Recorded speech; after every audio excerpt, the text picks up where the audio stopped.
We hear reassuring speeches that if we do away with fossil fuels, the temperature increase can be kept within 1.5 degrees for the next 100 years.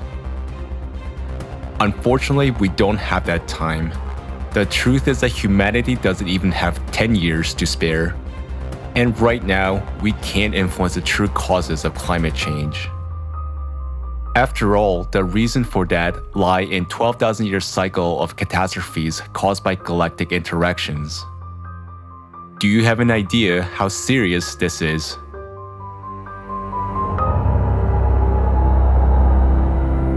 The cycle of terrible cataclysms, which the Earth now has to go through, occurs on the planet every 12,000 years, and it has been described by various researchers in many scientific works and books.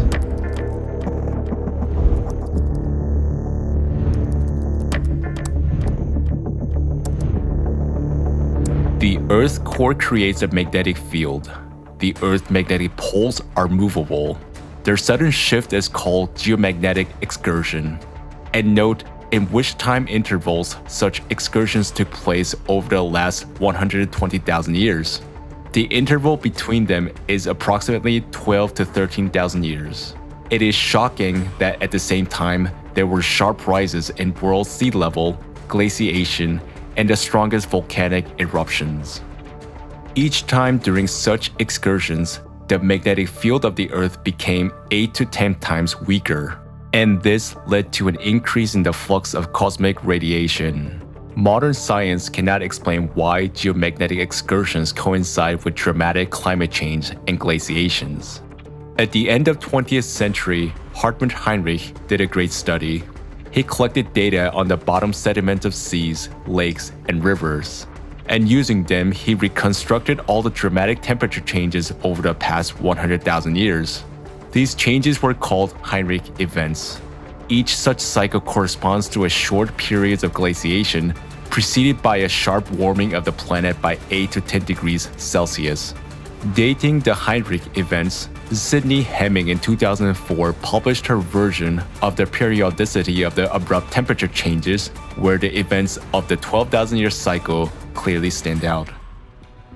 Geologists have also studied organic material from sediments over the past 75,000 years, which indicate the periodicity of the melting of massive glaciers.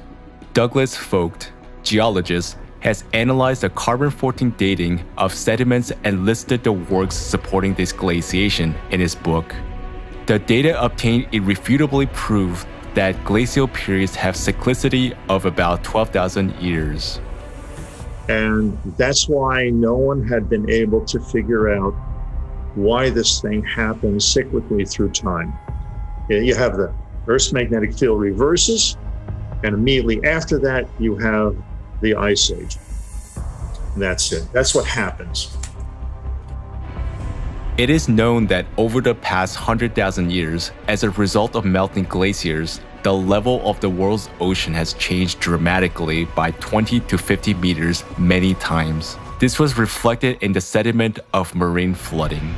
And also geologists recorded that over the past 2 million years, simultaneously with the glacial periods and polar inversions, there was an increase in volcanic activity.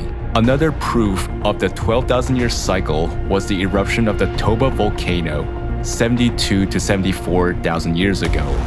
It was one of the strongest eruptions on Earth in the past 25 million years. Archaeologists believe that across the whole planet, only 2 to 10,000 people survived in this catastrophe, and that humanity passed through a so-called bottleneck. In other words, it was one step away from extinction. The most destructive volcanic eruption in history, which occurred in other 12 millennial cycles, were the eruption of Phlegraean Fields, Taupo volcano in New Zealand, Lake Volcano in Europe, Mount Vesuvius, Santorini, Ira, and many others. Lava flows, organic material in glacial till and moraine, all pointed to these 12,000-year cycles.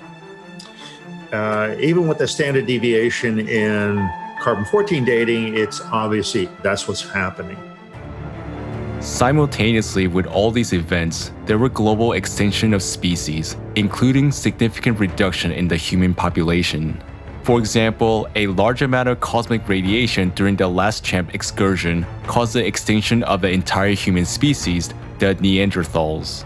According to other theories, it was caused by the eruption of a supervolcano in the Phlegrean Fields and by subsequent acid rains 36,000 years ago. 12,800 years ago, global temperatures soared by as much as 15 degrees Celsius in just a few years, and we realized that this happened without any anthropogenic CO2. Suddenly, most of the ice sheets melted and the Earth left a complete ice age.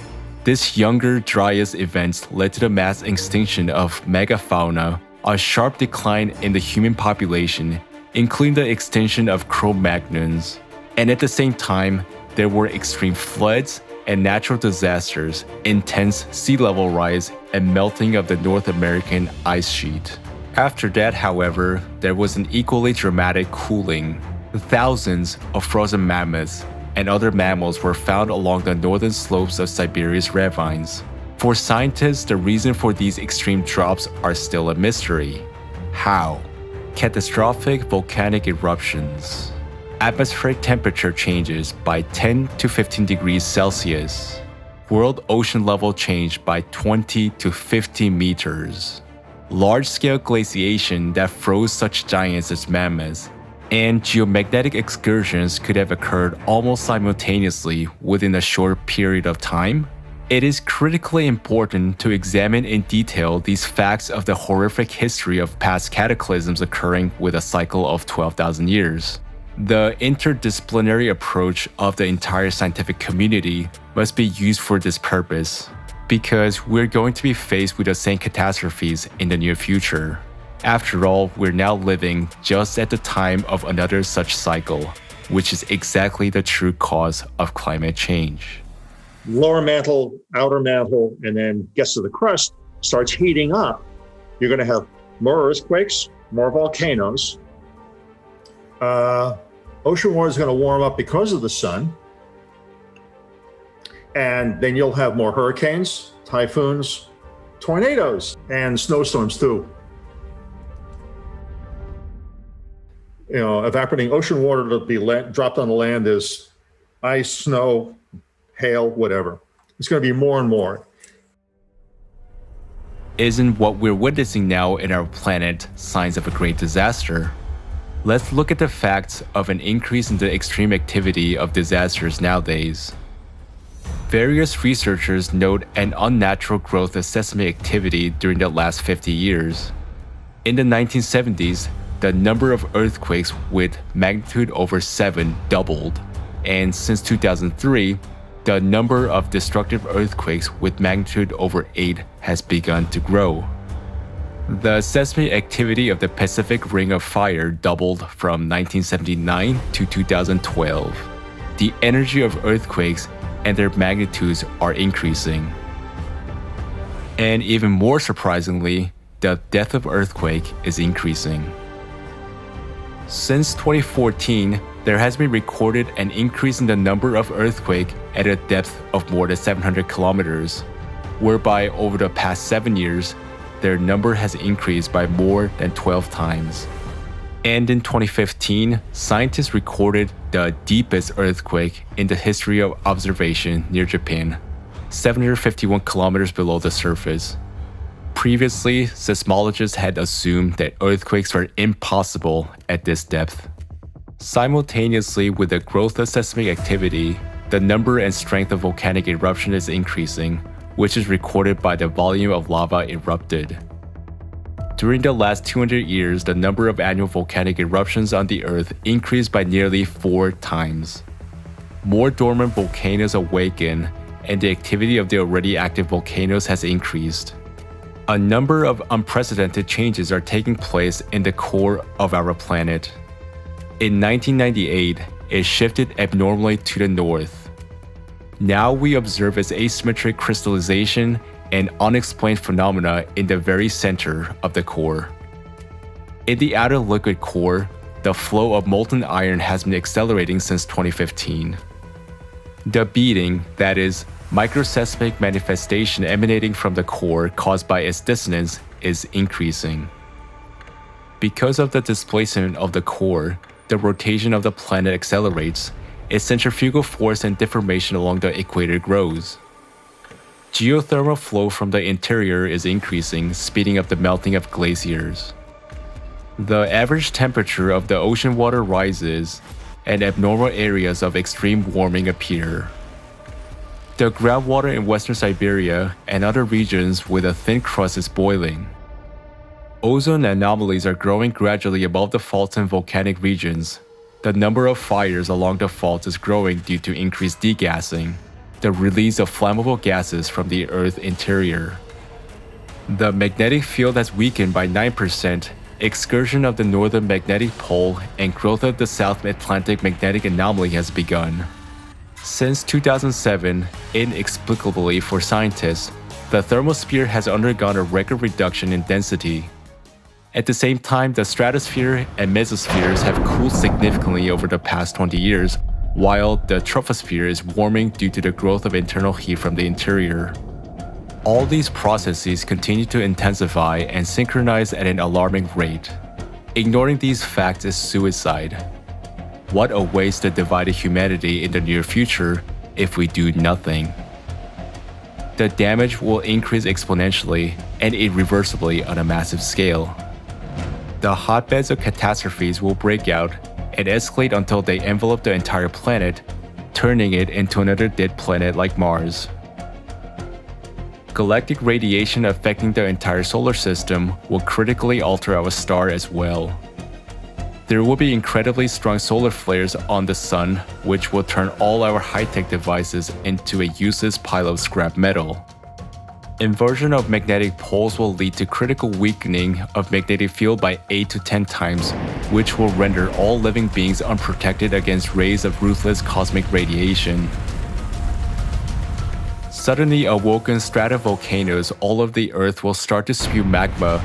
Eruptions of ashes and lava will destroy all life on their way. The atmosphere filled with volcanic ash will shield the surface of the Earth from sunlight for many years, plunging it into darkness and cold. Volcanic ash will be shed with torrents of deadly acid rains. Groundwater heated by magma chambers will evaporate and fall in endless showers. There will be a rapid rise of the level of the ocean and rivers. Ice caps will start to crumble and disappear due to the activity of the volcanoes awakening under them. The whole coastal megalopolises and states will vanish underwater within few hours. The currents of the oceans will change their channels, the Gulf Stream will stop, a sharp warming will be replaced by a sudden cooling, and this will bring lifeless glaciation to once comfortable regions of Europe. The concept of the year seasons will cease to exist as such.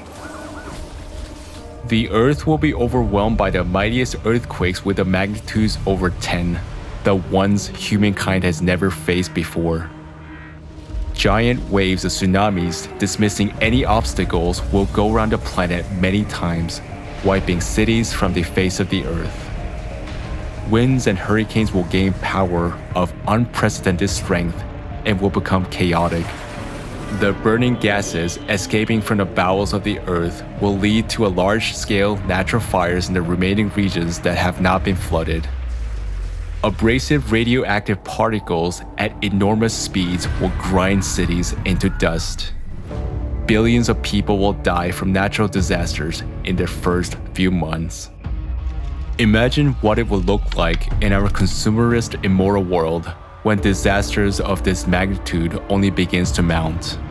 Food, economic, energy, and social crises would grow until civilization collapses completely. The usual life will no longer be available to any of the inhabitants of the Earth. Lack of portable water and food would turn people into packs of embittered armed gangs killing each other for a piece of bread. Unsanitary conditions, outbreaks of epidemics, pestilence, looting, and devastation would engulf the cities. Survivors would roam around lifeless lands in search of food and shelter. Those living will envy the dead. Such is the cycle of 12,000-year cataclysm in its apogee. And this time, it will be stronger than usual because it falls on a difficult period of time when a very sick planet, which we ecologically tormented, is added to a 24,000-year cycle. We have already faced a ruthless enemy that is destroying us. We have no time to continue staying idle, as the synchronization and cascade of the ongoing cataclysms is growing inexorably. We need to find a solution on how to put up a defense against our only external enemy. The enemy is strong, therefore all the power of uniting 8 billion people is needed. We need to use all our scientific potential, but this is impossible in the format of consumer society we have now. Today, science serves private capital, not the salvation of humankind. That is why we so urgently need the format of creative society, where it is not the private interest that will dominate, but our common human interest that will. We must hurry to unite and mobilize all scientists.